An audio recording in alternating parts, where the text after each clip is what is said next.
In this tutorial, I want to look at ray diagrams for concave and convex lenses. Similar rules apply to the ray diagrams for mirrors, and the same formula also applies when we look at it a bit later on. So first of all, just the real basics. We've got two types of lenses. One's our concave lens. We'll go convex first of all, and let's get that right. That looks a little bit like this. Okay. And we've also got our concave lens, which looks more like a cave, like this. And I'm having some trouble drawing straight lines today. Okay, so a concave lens, when light rays enter into a concave lens, like this, the light rays will converge. Okay, so convex lenses are often called converging lenses, and those light rays will converge to a focal point, and the focal length is the distance from the focal point back to the center of the lens there. Now, of course, the reason why they bend is due to the idea of refraction, which I've covered in other videos. A concave lens, as light rays come into a concave lens, the light rays will diverge. So for a concave lens, this is referred to as a diverging lens, and this one here would have a virtual focus that's come back here.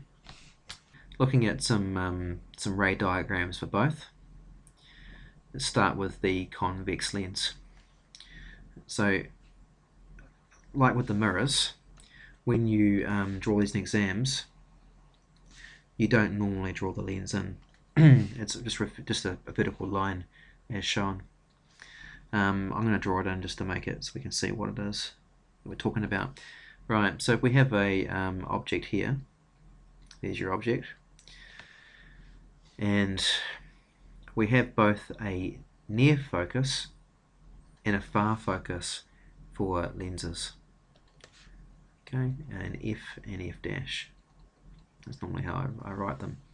So if a light ray goes parallel to the principal axis, then it will converge through the far focus. If we direct a light ray at the near focus, it will move through parallel. And one really easy ray you can do, and if you do this ray you can kind of skip one of the others, a light ray that's aimed at the pole, that should be going through the middle. Okay, so a light ray that's aimed at the pole of the lens will go straight through.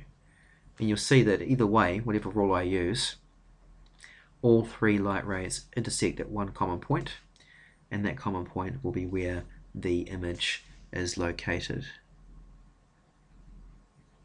Alright, so a little bit different to mirrors, when we're describing the nature of the image, for a lens, if the image formed is on the other side of the lens to the object, like it is here, we would describe this as being real.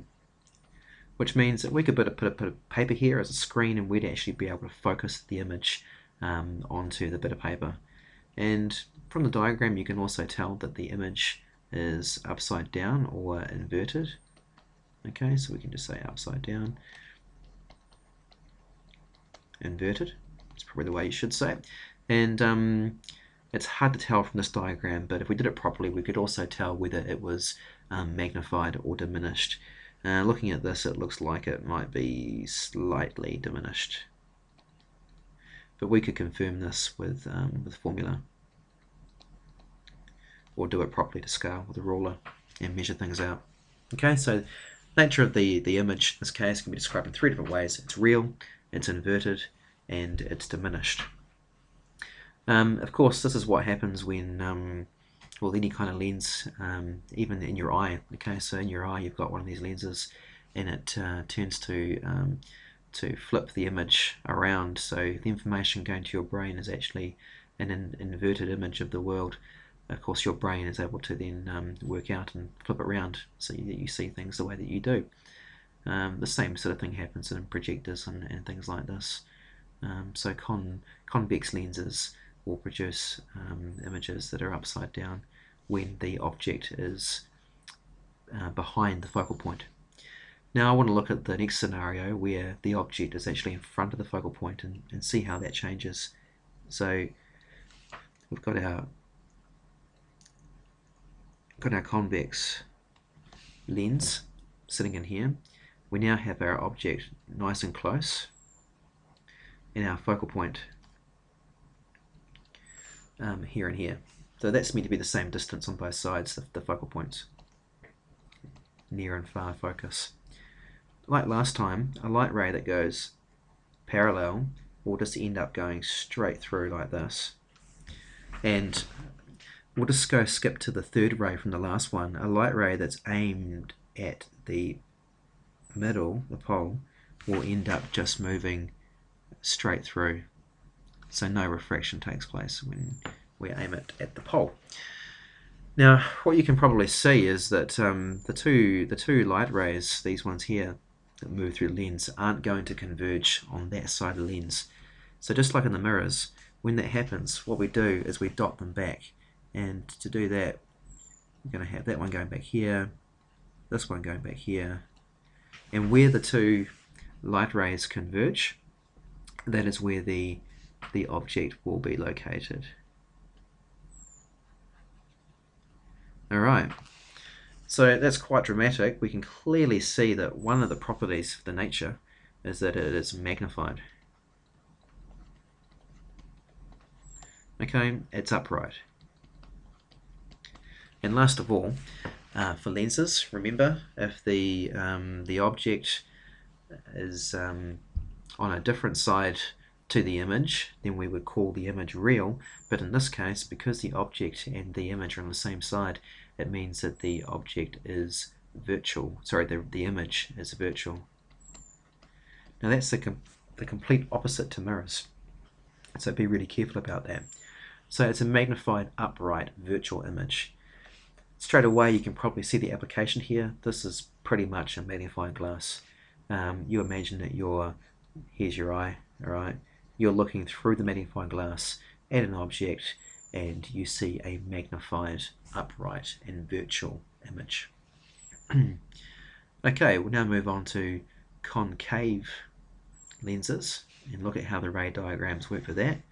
So we have our concave lens and we have our object and we have our near and our far focus. A light ray that moves parallel to the principal axis will diverge, and the way you know how far it diverges or by how much is that it lines up with that near focus. To make life easy, we'll go straight to the cheat kind of light ray that goes through the middle. So any light ray that goes at the pole will go straight through. And at this point, because we can see that the light rays are not going to ever converge on that side of the lens, we can dot them back. That one already has been. This one here would dot back to there.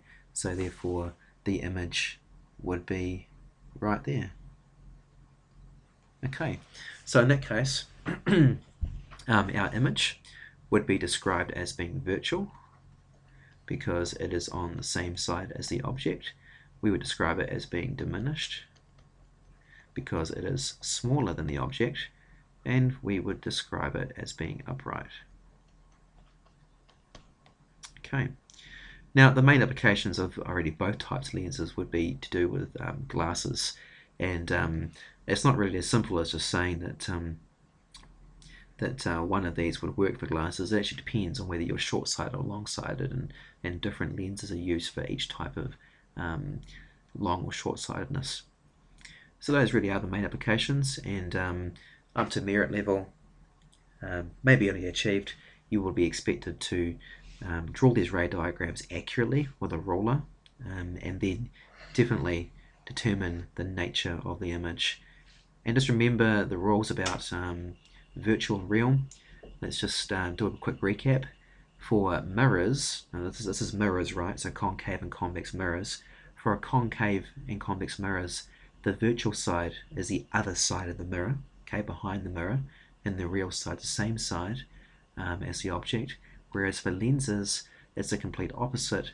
For a lens, the other side of the lens is the real side, and the same side of the lens to the object would be the virtual side. So just remember that. Probably becomes more important when you're using the equation, which we'll cover in the next tutorial.